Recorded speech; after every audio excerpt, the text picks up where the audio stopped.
মুখ্যমন্ত্রী চিৎকার করছে, বলছে এই চোখে দুঃশাসন, ওই চোখে দুর্যোধন।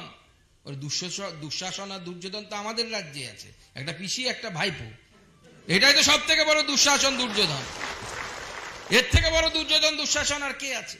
আজকে রাজ্যটার কি অবস্থা আপনারা হয়তো সকাল থেকে এখানে আছেন, আপনারা হয়তো অনেকে খবর পাননি, সকাল থেকে হয়তো খবর পাননি। কলকাতাতে মেসি এসেছে। মেসি অনেকেরই প্রিয় ফুটবল খেলোয়াড়, অনেকে দেখতে গেছেন। যে টিকিট 8,000 টাকায় বিক্রি হওয়ার কথা, সেই টিকিট 12,000 15,000 টাকায় ব্ল্যাক মানিতে সেই টিকিট বিক্রি হয়েছে। তো লোকে গেছে মেসিকে দেখতে, স্বাভাবিক, ভগবানের মতো মানে অনেকে। দেখতে গিয়ে দেখে মেসি তো দূর চায়, চারদিকে শুধু পিসি, মানে পিসির লোকেরা। মেসি পেছনে, সামনে সুজিত বসু ঘুরে বেড়াচ্ছে ফ্রেঞ্চ কার্ড দাড়ি নিয়ে। লোকে তো প্রথমে ভুল ভেবেছিল যে মেসির আবার কবে থেকে ফ্রেঞ্চ কার্ড দাড়ি হলো। তারপর ভালো করে তাকিয়ে দেখে ওটা মেসি না, ওটা হচ্ছে সুজিত বসু। পাশে দেখি অরূপ বিশ্বাস পিছন থেকে মেসিকে এভাবে জড়িয়ে ধরেছে। লোকে ভেবেছে কি ব্যাপার, অরূপ বিশ্বাস তো টলিউড নিয়ে থাকে, মেসিকে দেখে কি টলিউডের নায়িকা মনে করেছে নাকি, সঙ্গে সঙ্গে গিয়ে জড়িয়ে ধরেছে ওইভাবে। তবে দেখছেন না, মন্ত্রীরা কি টাকা দিয়ে এসেছিল? তারা তো বিনা পয়সায় গেছিল। সাধারণ মানুষ টাকা দিতে দিয়েছে 12,000 15,000 দিয়ে, তারা মেসিকে দেখতে পেলেন না। জনতা চোখের সামনে বলছে, ক্যামেরার সামনে বলছে তারা, যে মেসিকে দেখতে পেলাম না, 12,000 টাকা দিয়ে টিকিট কেটেছিলাম, শুভশ্রীকে দেখে চলে গেলাম। শুভশ্রীকে তো 300 টাকার টিকিট কেটে সিনেমা হলে গেলেই পাওয়া যাবে, কিন্তু সে 12,000 টাকা দিয়ে সে শুভশ্রীকে দেখে চলে গেল, মেসিকে দেখতে। লোকে খেপে বোতল ছুঁড়ে মেরেছে মাঠের মধ্যে। আমি বলছি বোতল যদি ছুটতে হয় তাহলে মাঠে ছুঁড়ে লাভ নেই, ওটা তো মেসির অসম্মান হচ্ছে। আরে সুজিত বসুর বাড়িতে ছোড়ো, যদি হয় অরূপ বিশ্বাসের বাড়িতে বোতল ছোড়া উচিত। এবং এরা সব কিছুতে হাইজ্যাক করতে হবে। মেসি আসবে, সেখানে কে থাকবে? অরূপ বিশ্বাস, তার ভাই স্বরূপ বিশ্বাস, টলিউডের নায়িকারা। ফুটবলে টলিউডের নায়িকার কি কাজ? এদিকে থাকবে হচ্ছে সুজিত বসু, তিনি মেসিকে নিয়ে আসবেন, অমুককে নিয়ে আসবেন, তমুককে নিয়ে আসবেন। আরে বাবা, সাধারণ মানুষের জন্য মেসি এসেছিল এখানে, তাকে মেসিকে দেখতে, সাধারণ মানুষকে দেখতে না দিয়ে তৃণমূল কংগ্রেস হাইজ্যাক করে নিল মেসিকে। এতদিন পর্যন্ত কয়লা, গরু, ছাগল সব চুরি হতে দেখেছি। এমনকি লোকে বলে তৃণমূল পায়খানাও চুরি করে। এই প্রথম দেখলাম যে তৃণমূল মেসিকে পর্যন্ত চুরি করার চেষ্টা করলো। এটা হচ্ছে তৃণমূল কংগ্রেসের বর্তমান অবস্থা।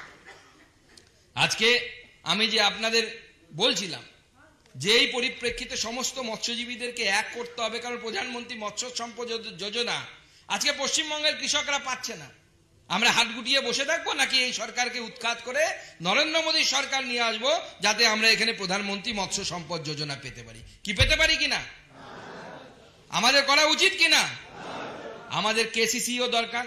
আপনি কেসিসি করতে গেলে এগ্রিকালচার অফিসারের কাছ থেকে সার্টিফিকেট লাগবে। সেখানেও দেখবেন তৃণমূল নেতাদেরকে না ধরলে, না পয়সা না দিলে অনেক সময় এগ্রিকালচার অফিসাররা সার্টিফিকেট দিচ্ছে না। বা বিজেপির কোনো যদি মৎস্যজীবী চাষি থাকে, সে যদি যাচ্ছে, বলছে, ফোন করে দিচ্ছে, এই অফিসার ওকে দিবি না, তার কারণ হচ্ছে ও বিজেপি করে। আরে টাকা কি তোমার বাবার পকেট থেকে আসবে নাকি? এই টাকা বাংলার জনগণের টাকা, পশ্চিমবঙ্গের মানুষের ট্যাক্সের টাকা আমরা পকেট থেকে দিচ্ছি। কালকে আমি একটা মহুয়া মৈত্রের ভিডিও দেখছিলাম নদিয়াতে।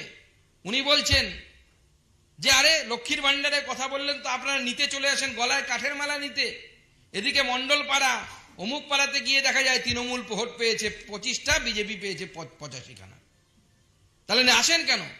আমরা স্পষ্ট বলতে চাই, মহুয়া দেবী, এই টাকা আপনার কিংবা মমতা বন্দ্যোপাধ্যায়ের পৈতৃক সম্পত্তি নয়। লক্ষ্মীর ভান্ডারের টাকা বাংলার জনগণের ট্যাক্সের টাকা। মমতা বন্দ্যোপাধ্যায় নিজের বাড়ি থেকে এই টাকা দেয় না, এই টাকা বাংলার জনগণের টাকা। এবং আমরা এলে লক্ষ্মীর ভান্ডার শুধু চালু রাখবো তাই নয়, পরিষ্কার শুনে নিন, এই বিধানসভা নির্বাচনের আগে মুখ্যমন্ত্রী অর্থাৎ তৃণমূল কংগ্রেস যতটা ঘোষণা করবে যে আমরা লক্ষ্মীর ভান্ডার দেব, তার থেকে 1 টাকা বেশি হলেও বিজেপি লক্ষ্মীর ভান্ডারে দেবে, আমরা সেই প্রতিশ্রুতি দিচ্ছি। আপনাদেরকে কেসিসির কথা বলছিলাম। গোটা দেশে 4.6 কোটি কৃষক কিষাণ ক্রেডিট কার্ড পেয়ে গেছে। 4 কোটিরও বেশি, মানে প্রায় 4.6 লক্ষ কৃষক তারা কিষাণ ক্রেডিট কার্ড পেয়ে গেছে। তো 4.6 লক্ষ মানে প্রায় 5 লক্ষ কৃষক আজকে মৎস্যজীবী কৃষক তারা কেসিসি পেয়েছে। অন্য কৃষকদের কথা এর মধ্যে ধরা নেই, শুধুমাত্র মৎস্যজীবী যারা তাদের কথা বলছি। কিন্তু পশ্চিমবঙ্গে এই সংখ্যা অত্যন্ত কম। যাদের কোনো ব্যাংকে ঢোকার সুযোগ ছিল না, মাননীয় প্রধানমন্ত্রীর নেতৃত্বে আজকে সেই গ্রামের গরিব মানুষ ব্যাংকে ঢুকে কেসিসি লোন নিতে পারে। এটা মাননীয় প্রধানমন্ত্রীর সেই নীতি, যে নীতির মধ্য দিয়ে মানুষের উন্নয়নের স্বপ্ন মাননীয় প্রধানমন্ত্রী দেখেছেন। আজকে গভীর সমুদ্রে মৎস্যজীবীদের অধিকারকে প্রতিষ্ঠা করা হোক বা প্রধানমন্ত্রী মৎস্য কিষাণ সমৃদ্ধি ক্ষুদ্র যোজনা হোক, এই সবেতেই মাননীয় প্রধানমন্ত্রীর নেতৃত্বে দেশ এগিয়ে চলছে। দেশের ক্ষুদ্র মৎস্য চাষী যারা, তাদের জন্য আশীর্বাদ 2000 এই 48 জনকে ছাড়িয়ে আনার ব্যবস্থা কিন্তু আমাদের মৎস্যজীবী সেল করেছে। মমতা বন্দ্যোপাধ্যায়ের সরকার শুধু মৎস্যজীবী নয়, কারো কথাই ভাবে না। দিদিমণির একটাই লক্ষ্য, পরের ছেলে পরমানন্দ, আমার ভাইপোতেই শুধু আনন্দ। ওনার শুধু ভাইপোকে দাঁড় করাতে হবে, ওনার ভাইপোকে মুখ্যমন্ত্রী বানাতে হবে। আর আমি বলে দিচ্ছি মাননীয় মুখ্যমন্ত্রী, আমি জ্যোতিষী নয়, কিন্তু রাজনৈতিক ছাত্র হিসেবে বলে দিচ্ছি, আপনার ভাইপো মুখ্যমন্ত্রী হবে না, হবে না, হবে না। এই বাংলার মানুষ চোর, অশিক্ষিত, দুর্নীতিবাজদেরকে বাংলার মসনদে বসাবে না। বাংলার মসনদে ভারতীয় জনতা পার্টির মুখ্যমন্ত্রী আগামী 26-এ বসতে চলেছে, আপনারা আশ্বস্ত থাকুন এবং আমরা সেই লক্ষ্য নিয়ে এগিয়ে যাচ্ছি। আগামী 20 তারিখ মাননীয় প্রধানমন্ত্রী এখানে আসছেন রানাঘাটে। আপনাদের যাদের বাড়ি ওদিকে তারা আসবেন মাননীয় প্রধানমন্ত্রীকে দেখতে এবং তাকে শুনতে। মাননীয় প্রধানমন্ত্রীর নেতৃত্বে আমরা প্রত্যেকটি কার্যকর্তা শপথ নিয়েছি যে এবার 26-এ তৃণমূলের এই সরকারকে আমরা হারাবো, এবং সেই জন্য আমরা স্লোগান দিয়েছি, এইবার পগার পার। পগার পার মানে বোঝেন তো কি?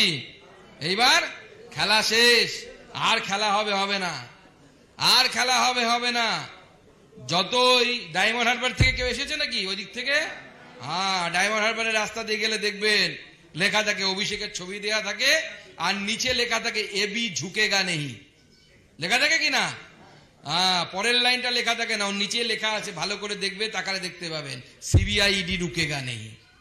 ও ঝুঁকেগা নেই আর সিবিআই ইডিও রুকেগা নেই যতক্ষণ না পর্যন্ত যতক্ষণ চোরেরা ধরা পড়ছে। প্রত্যেকটা চোরকে জেলের ভেতরে ঢোকানোর দায়িত্ব নরেন্দ্র মোদীর সরকারের, এবং সেটা আমরা করব। আর ভারতীয় জনতা পার্টির সরকার যখন গঠন হবে, তখন ভারতীয় জনতা পার্টির সরকার এই 26-এ গঠন হওয়ার পর এই চোরেদের নিস্তার পাবে না। তখন যদি বিজেপিও জয়েন করে, তাও ছাড়া হবে না।